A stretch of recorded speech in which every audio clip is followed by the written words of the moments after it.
Welcome back, everyone. This is the Oracle Decodes, the Death of Memorials. So in this piece, we're going to do a continuation of the last couple of pieces that we've been taking a look at and tie some things together that we've been taking a look at throughout. So we're going to dive right in just with a screenshot from Stellarium once again, where we're tracking the constellation of Gemini as we have in the last several pieces. So this George Floyd murder on video narrative has unfolded further and given us some more information to decode here with the help of our real all-seeing eye, or the real oracle. So remember, just to orient everyone quickly once again, from the Northern Hemisphere viewer's perspective, and the reason that we're focusing on the Northern Hemisphere is because that's where these events are unfolding currently. So from the Northern Hemisphere viewer's perspective, you face due south.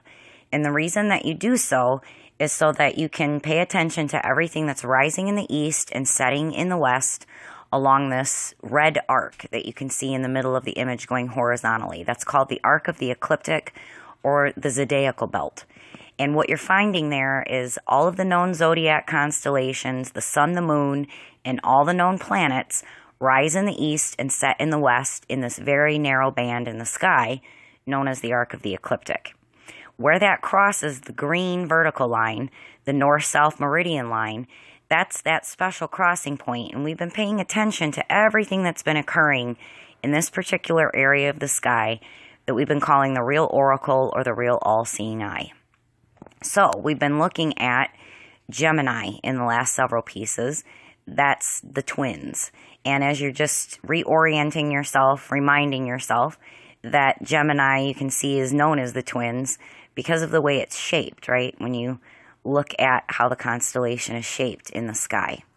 So halfway off the cross of the north-south meridian line in the ecliptic, that very special place in the sky, and halfway to its journey to be descended into the western horizon of the Earth, at least from the Northern Hemisphere viewer's perspective, right? We find Gemini kind of halfway in between that point when we queue up a Stellarium screenshot for the beginning of March in what we commonly call 2020 at midnight. And that's just so we can get started here. So remember, we've been taking a look at Memorial Day and decoding why this holiday or holy day is actually celebrated here, and how it fits into the Adam and Eve story going all the way back to the book of Genesis, right at the beginning in the Bible, and how it's also playing out modern day in this George Floyd murder on video narrative. And we've gotten even more clues in this quickly developing narrative that we have to show you here. So we queued up a screenshot once again to Memorial Day that's celebrated this year on what we commonly call May 25th of 2020. So we're looking at midnight. And remember, Memorial Day is the last night that the head stars, Castor and Pollux, as they're called, of the constellation of Gemini, or the twins, are going to be found to be above the western horizon in the Northern Hemisphere at midnight. So in other words, starting on Memorial Day and going forward, the constellation of Gemini, the body of that constellation, or the twins, is already descended into the western horizon of the Earth. But beginning on Memorial Day and continuing on for the next several days, the constellation of Gemini, or the head stars Castor and Pollux, are no longer going to be visible at all above the western horizon. And so we decoded that what these stories, and Memorial Day in particular, is all about is tracking Gemini in particular. And this goes back to the story of Adam and Eve, remember, because after God told them not to eat from the tree of the knowledge of good and evil, they did so, and they died. And what happens when you die? Well, you're buried in a grave, and on top of a grave, right, you put a headstone or a memorial. Now, we also decoded, looking specifically at this George Floyd narrative occurring, of course, exactly on Memorial Day. We also noticed that this ritual is being played out to the T, so to speak. And you can see that just by the way that this George Floyd has been laid out in the street, right? Where his body is only visible from the shoulders to the top of his head.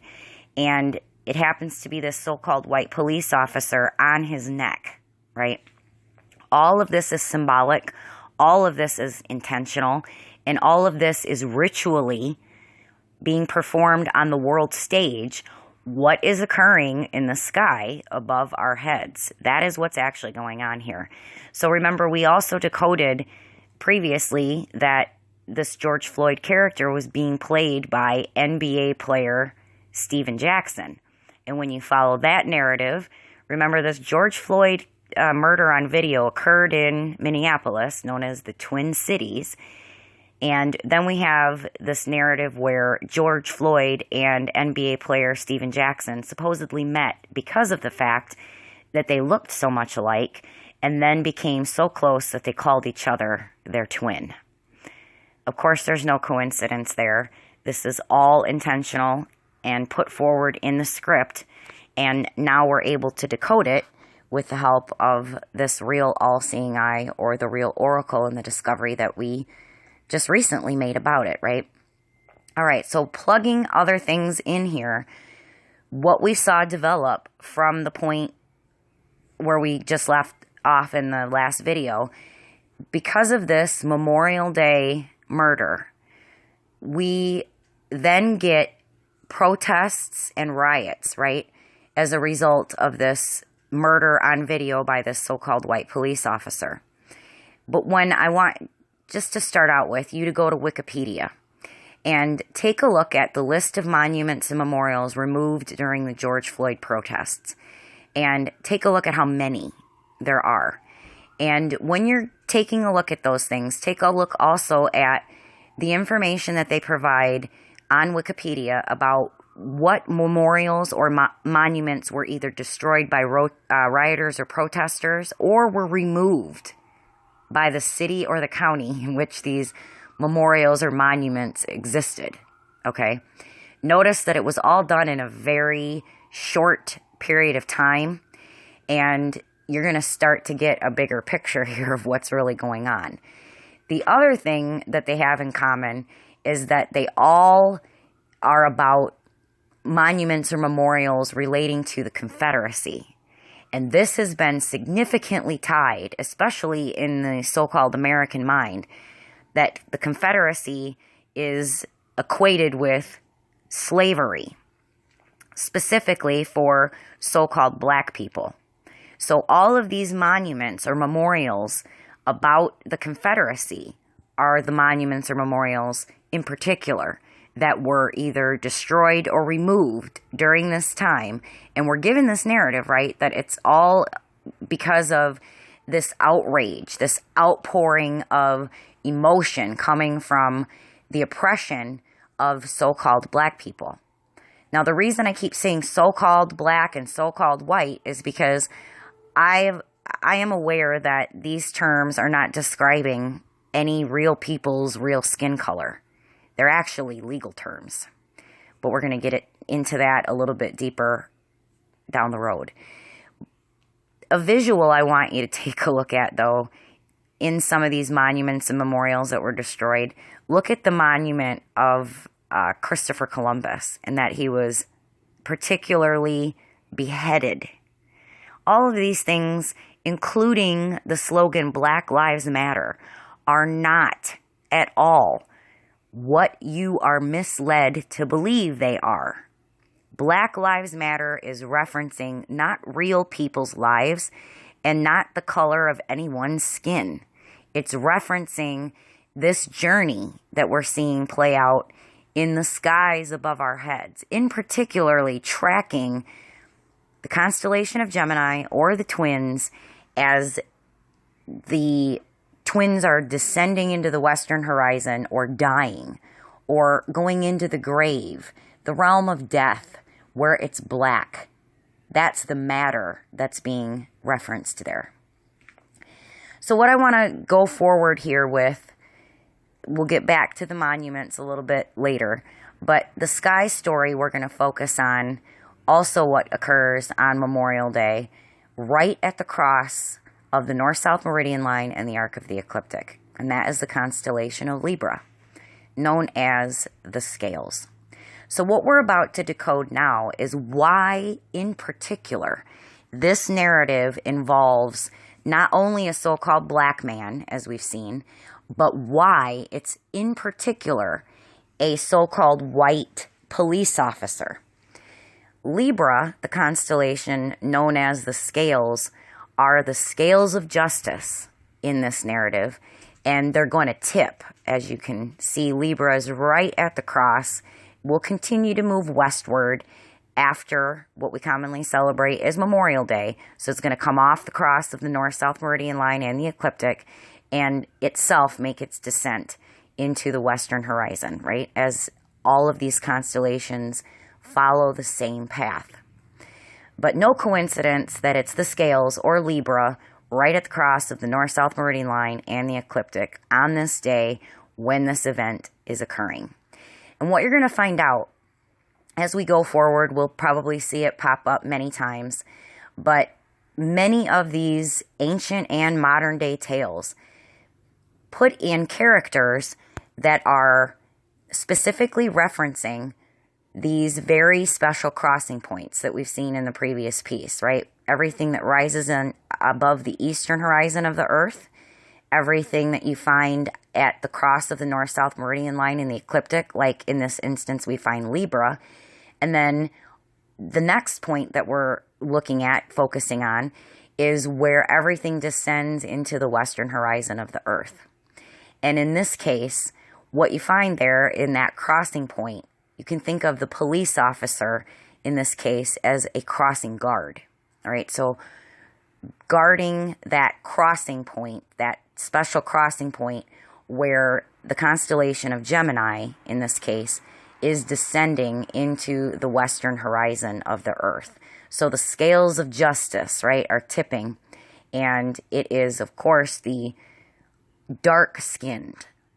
What we are taught is a so-called black man that is dying on this day at the hands of a so-called white police officer who is the crossing guard, right, of this point of the descent into the western horizon of the Earth. All occurring on Memorial Day. This is all ritualistically being performed by the Liar Liar Pants on Fire Secret Drama Society on the world stage. And they're getting us to play the fool if we cannot properly decode what's actually happening. And that's why this work is so important, so that we can do that and stop falling for this deception. Another thing to plug in here is just for one particular instance, in all of these protests and riots, it's been reported in several cities, but this one's coming out of Chicago from the Chicago Reporter, that at this point about 78 police officers were noted to be attending protests or showing up to try to keep crowd control under control without their badges being displayed at all, or if they were, their names and badge numbers were covered up. So when you dig into this research, you can find that it is policy of all police departments that their identifying information for police officers must be displayed. Their badges must be displayed, their name, their badge number, their identifying information, of course. When you dig into the actual statutes for states and even the U.S. Code, you're going to find an interesting thing. I'll let you research that on your own. But there's a specific exceptions. There's a couple of exceptions that are written in to these statutes that it's a defense that you can raise if you are charged, let's say, with personating a police officer, meaning using or flashing a badge indicating that you are a police officer if you aren't. Well, the defense for some of that is, one in particular is if it's in a theater. If you're playing a character and you're on stage, let's say, you can't be persecuted or prosecuted for being personating a police officer, because that is a defense. The other thing, though, I think is very interesting is that in many of these cases, and these are pictures you can see from the Chicago Reporter article, at least just 3 of these so-called police officers, you can't see any badge or any identifying information whatsoever. And so this leads me to believe that this is not even any real police presence from the Chicago PD in this case, but are in fact just actors. And this is all pre-recorded, pre-scripted that you're looking at here, putting these particular men dressed up as police officers visible out on the world stage for them to be seen. Something else I found when I was looking at this information, you can find on this website here, and it talks about mourning bans for police officers. And that was also present in some of these other stories coming out of other cities, where police officers in these protests or responding to riots for crowd control were noted to have their badge taped over or their name or badge number blackened out with some kind of tape or band. And mourning bands you can actually order from, you can order online, and they're used, the policy you can read for yourself, they're usually used for mourning a fellow downed police officer, let's say. So that's really interesting. And a further tie-in is to note that, of course, most police badges, the shape of them are in, of course, stars. So now we're getting more information on why it's, in particular, the narrative we're given of so-called white police officers murdering, in this case, this so-called black man on Memorial Day. So let's get back to these memorials as the scales of justice, right, tip for Adam and Eve, or in this case, George Floyd. Now, this whole taking down of monuments and memorials that relate to the Confederacy, like I said, this has been equated in the so-called American mind for many, many years now as to be nothing more than equal to people who wanted slavery of black people. And that is wholly intentional, again, on the part of the same liar, liar, pants on fire, secret drama society cult. What they don't want you to understand, you can find, again, by just starting out at Wikipedia and looking up the word confederation. A confederacy is actually a form of government. And the specific thing to focus on here is that it's sometimes used as a loose grouping or confederation coming together maybe for a specific task. But the key is it's of sovereign states. So what question you need to be asking yourself at this point is, are these taking down of these Confederate memorials and monuments what you've really been misled to believe is the reason that it's all this response to this George Floyd murder on video by a so-called white police officer? Or is it really the funeral of every existing national or state contract from the old system because something new, international, worldwide is being birthed instead?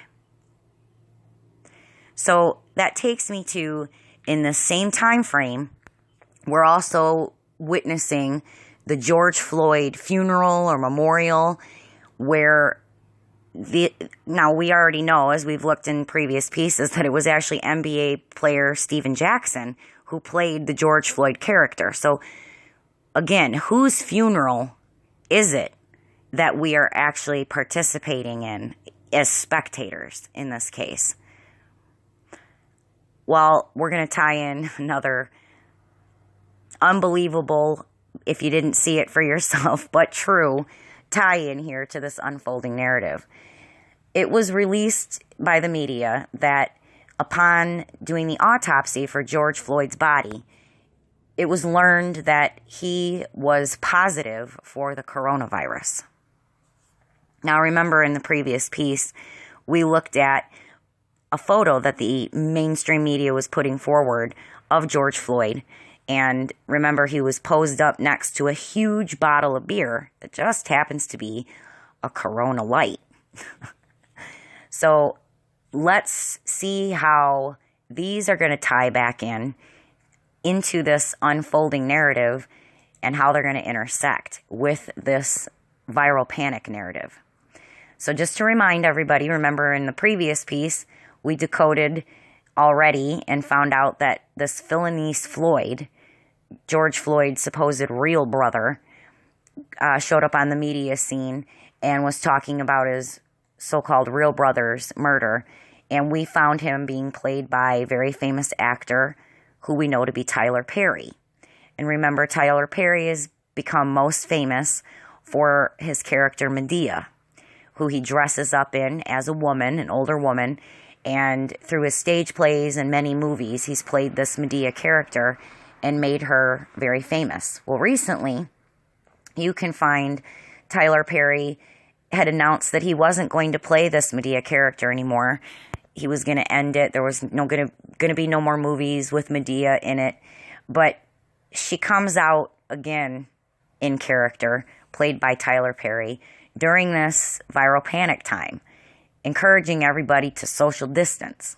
Okay, so that's one thing you want to know, that Tyler Perry resurrected this Medea character specifically for the viral panic narrative. And then he shows back up again recently in the mainstream media, where you can find Tyler Perry being reported to speak with George Floyd's real family during this time of grieving and these protests and riots that have erupted. You're also going to find, though, that this Medea character now is showing up on T-shirts with a slogan that says, "You can stay 6 feet back or 6 feet under." So I found that a very interesting tie-in as we're looking at this whole Memorial Day narrative, and how with this one person here, one of many examples, but Tyler Perry specifically, how it ties into also the viral panic narrative. Because what I want to show you next is a screenshot you can find from a CNN interview back in March when this whole viral panic started. And it's an interview by a man calling himself Richard Friesen. And he says he lost not just one sister, but two sisters. Two sisters. So we got some twinning going on again here. To this coronavirus. And he's being interviewed because the one sister was supposedly the first victim in Illinois. So now we already looked at how this ties in with the whole police incident in Chicago, right? With their badges not being displayed. But I want to show you something else. In the corner of the screenshot, and when you watch this interview for yourself, you can see that it says that this character, Richard Friesen, is being Skyped in from Minneapolis. So tying in to the Twin Cities narrative that we've already seen Tyler Perry show up in, playing this Philanese Floyd character, right? George Floyd's supposed real brother. Now, before we go forward and show you who is actually playing this Richard Friesen character, who says he lost not one but two sisters to the coronavirus, I want to show you just a little blurb of what you can find from the Britannica.com website about Medea in Greek mythology. So Medea, you can find, became the wife of Jason and the Argonauts fame. He went to get the golden fleece. You may be familiar with that story. But the important point I want to raise here about Medea in Greek mythology is that she was a prophetess. So she had the gift of prophecy and magic powers that she used to help Jason obtain the golden fleece from her own father in the story.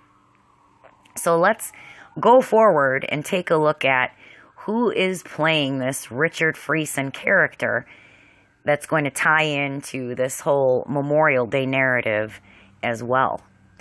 So once again, we can see that this Richard Friesen character is being played by very famous actor, once again, who we know to be Tyler Perry. So another twinning, of course, that we've got going on here. But let's roll down the opacity of the Tyler Perry image. And even though these are not from the same exact perspective, their faces aren't angled or faced exactly the right way to the camera, but you can still see as we lay the Tyler Perry image on top of the Richard Friesen image that if these were in fact two random men, these facial features would not be matching up this exactly. We don't find these things occurring, even in reality, between images of real identical twins in many cases. But we keep finding over and over again as we're presenting this work that every time we do this type of opacity and layering of images on who we have identified playing a character, the facial features exactly match up, leading to the conclusion only that this Richard Friesen character is a double take phenomenon, being played by who we know to be Tyler Perry. When a Liar Liar Pants on Fire Secret Drama Society cult member is found to be playing two different characters in two different narratives, we've called it a double take, and that's your first look at one. So as we tie the big picture together here, seeing that this is indeed all a production, all of it, from the Liar Liar Pants on Fire Secret Drama Society, what can we expect going forward? What can we expect that the all-seeing eye or the real oracle will help us to decode going forward?